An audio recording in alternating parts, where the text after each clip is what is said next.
Hello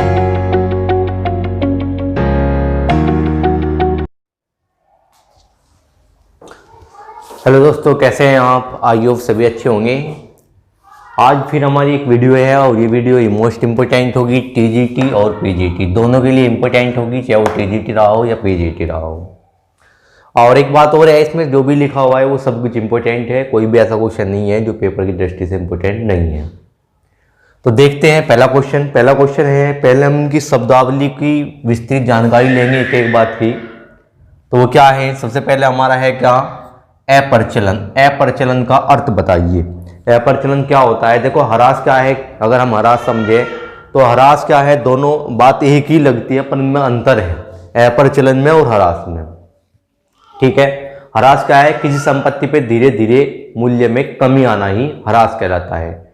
किसी संपत्ति के मूल्य में धीरे धीरे कमी आने को क्या कहते हैं? ह्रास कहते हैं। वहीं अप्रचलन किसी संपत्ति के मूल्य में एकदम से भारी गिरावट आना ही क्या कहलाता है? अप्रचलन कहलाता है। ठीक है, ये कौन सी कंडीशन होती है जब अप्रचलन आता है?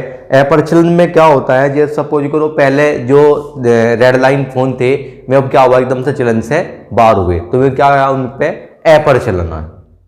ठीक है, तो अप्रचलन क्या है? अप्रचलन है कोई चीज चलन से बाहर होना या किसी वस्तु के मूल्य में एकदम से बहुत ज्यादा मात्रा में गिरावट आना। ठीक है, उसके मूल्य में बहुत ज्यादा गिरावट आना एक साथ। ठीक है, ऐसा क्यों होता है? इसका कारण क्या है? नवीनीकरण। जब कोई नई संपत्ति आवेगी चलन में तो पुरानी संपत्ति क्या होगी? चलन से बाहर होगी। ठीक है, उसका मूल्य बहुत डाउन हो जाएगा, वो चलन से बाहर होगी। इसके बाद नेक्स्ट क्वेश्चन है, ये कहा शोध पर किया गया खर्च।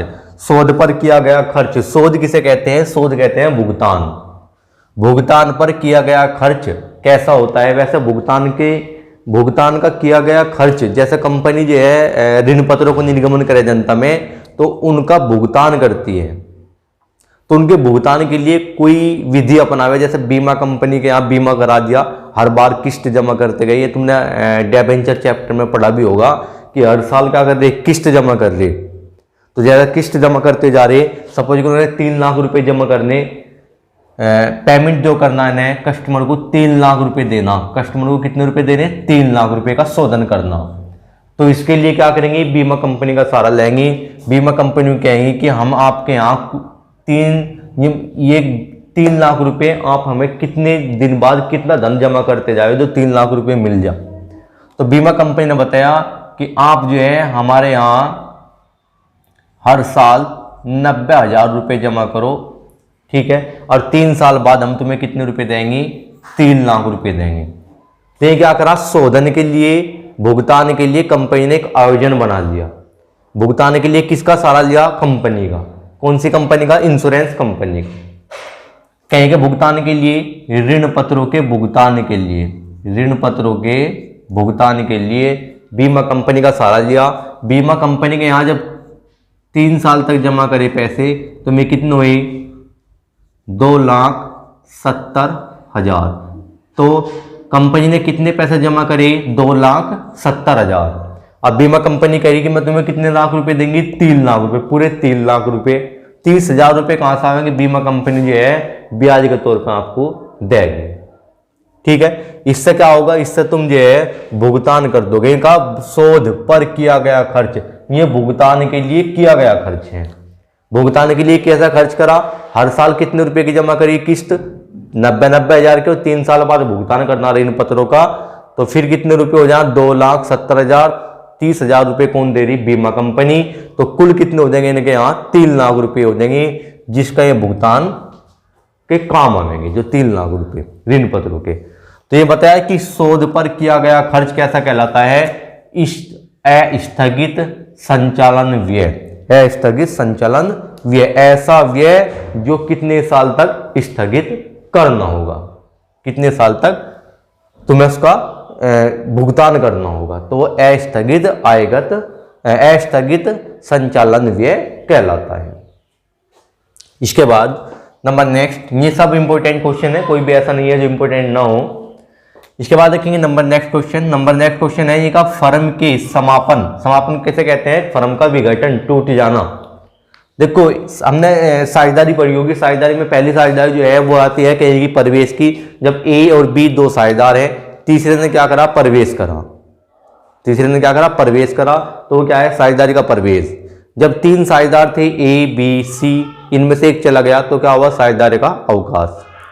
विघटन क्या है, जब तीन साझेदार थे और तीनों ने जो है फर्म को बंद कर दिया तो साझेदारी का समापन, वो फर्म का समापन या फर्म का विघटन कहलाता है। ठीक है, इस पर मैंने एक वीडियो पहले भी डिटेल से बनाई हुई है साझेदारी फर्म पे, तो आप देख सकते हैं उसे। तो इसमें कहा फर्म के समापन पर साझेदारों के व्यक्तिगत संपत्ति का प्रयोग पहले किया जाता है। देखो जब फर्म का समापन होगा, साझेदार थे कौन कौन, ए बी और सी, तीन साझेदार हैं, और तीन साझेदार जब फर्म का जो है विघटन हुआ,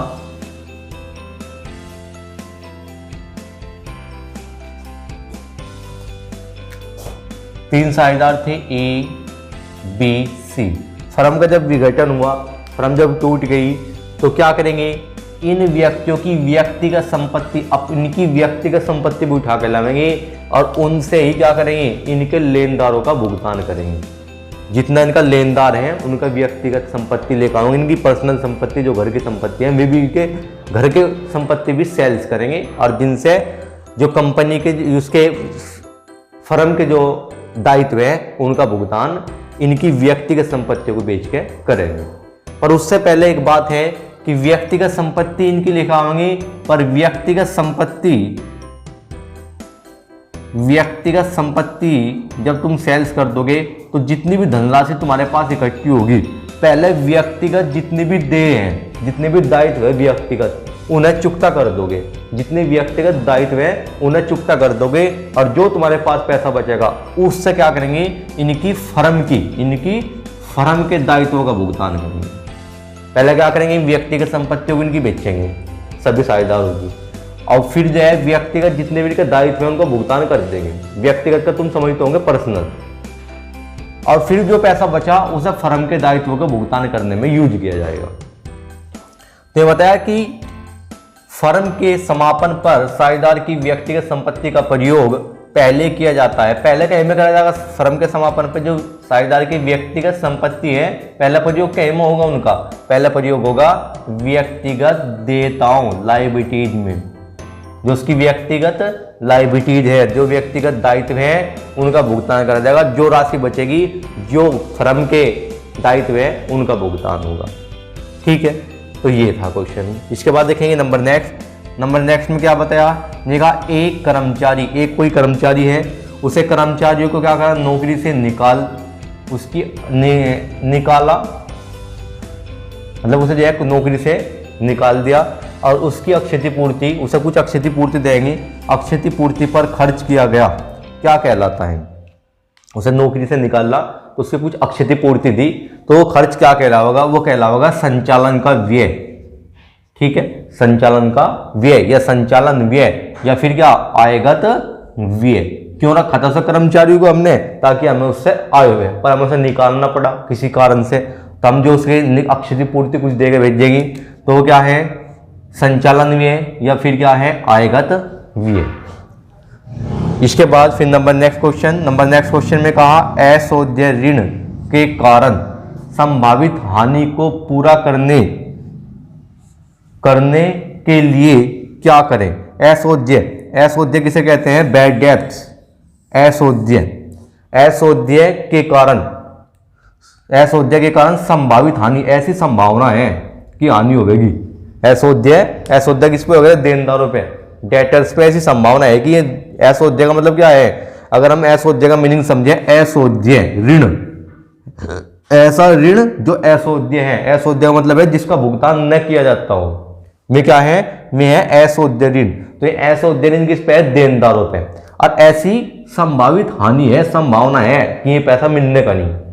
ठीक है, हमारे डेटर्स है, डेटर्स पे जो है असोध्य ऋण है, ये पैसा हमसे क्या होगा, मिलने का नहीं, ऐसा हमारी संभावना है। तो इसके लिए पूरा करने के लिए हम क्या करेंगे, इसे पूरा करने के लिए हम जो है प्रावधान बनाएंगे, प्रावधान आयोजन करेंगे, आयोजन भी बोलते हैं, प्रावधान भी बोल देंगे। ठीक है, तो इसमें मैं असोज्य ऋण पर एक वीडियो अलग से फिर भी बनाऊंगा, असोज्य ऋण और सोज्य ऋण में अंतर, ये भी मैं अलग से तुम्हें वीडियो बना के दूंगा इस पर। ठीक है, तो असोज्य ऋण, यदि तुम्हें लग रहा कि असोज्य ऋण के लिए क्या करना पड़ता है, हमें प्रावधान करना होता है या प्रोविजन करना होता है, इंग्लिश में प्रोविजन या फिर आयोजन हिंदी में। ठीक है, इसके बाद एक संयुक्त परिवार है, संयुक्त परिवार तुम समझते होंगे। एक संयुक्त परिवार, हिंदू परिवार में कर्ता के दायित्व कैसे होते हैं, जो कर्ता है, जो मुखिया है, उसके दायित्व कैसे होते हैं, उसके दायित्व जो है असीमित होते हैं, उसके दायित्व कैसे होते हैं, असीमित। यदि उस संयुक्त परिवार के जो अन्य सदस्य, यदि उनके दायित्व देखें तो उनके दायित्व होते हैं सीमित, जबकि जो कर्ता है उसके दायित्व होते हैं असीमित। इसके बाद नंबर नेक्स्ट क्वेश्चन ने कहा, एक ऐसी फाइल जिसमें लेखा परीक्षा के अधीन संगठन संचालित नियम होते हैं, एक ऐसी फाइल बताइए जिसमें जो है लेखा परीक्षक के अधीन, लेखा परीक्षा के अधीन क्या होते हैं, संचालित नियम होते हैं। तो उसे क्या कहते हैं, उसे कहते हैं स्थायी फाइल या फिर आंकेक्षण। देखो, इसे लेखा परीक्षा के लिए पता लग जाए कि लेखा परीक्षा किसे कहते हैं, लेखा परीक्षा। क्या कहने की क्वेश्चन करी, क्या कहने की कोशिश करी, ये कहा एक ऐसी फाइल, एक ऐसी फाइल है जिसमें लेखा परीक्षा, लेखा परीक्षा किसे कहेंगे, ऑडिटिंग को, ठीक है, आंकेक्षण को, जिसमें आंकेक्षण के अधीन संगठन संचालित नियम होते हैं, उसे क्या कहते हैं, उसे कहते हैं स्थायी फाइल। क्योंकि स्थायी होगी में, क्योंकि आंकेक्षण परीक्षण जो आंकेक्षण के जो नियम है वे स्थायी है। ठीक है, आंकेक्षण के जो नियम है वे स्थायी है। आंकेक्षण अधिनियम भारत में कब आया था, 1914 में। जो आंकेक्षण अधिनियम है भारत में जो आया था वो आया था, इस पर मैंने वीडियो अलग से बनाई हुई है, आंकेक्षण में आप देख सकते हैं प्ले लिस्ट में जाके। ये क्या है, 1914 में आंकेक्षण का कार्य भारत में स्टार्ट हुआ था। ठीक है, तो ये बताया कि इसके मतलब क्या है, अधिनियम कब लागू हुए इसके, 1914 में।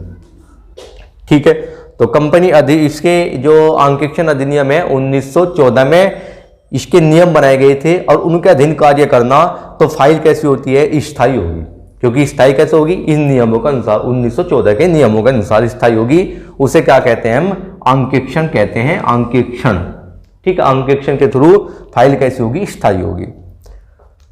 इसके बाद ये कहा लेखा परीक्षा किसे कहते हैं। अगर तुम्हें पता लगे लेखा परीक्षा, यदि हमें नहीं पता, क्वेश्चन आया लेखा परीक्षा पे, तो लेखा परीक्षा आंकेक्षण है, आंकेक्षण का नाम ही लेखा परीक्षा है। ठीक है, और प्रबंध लेखा परीक्षा ये क्या होती है, आंतरिक आंकेक्षण होता है। प्रबंध लेखा परीक्षा ये कौन है, जो प्रबंधक करता है।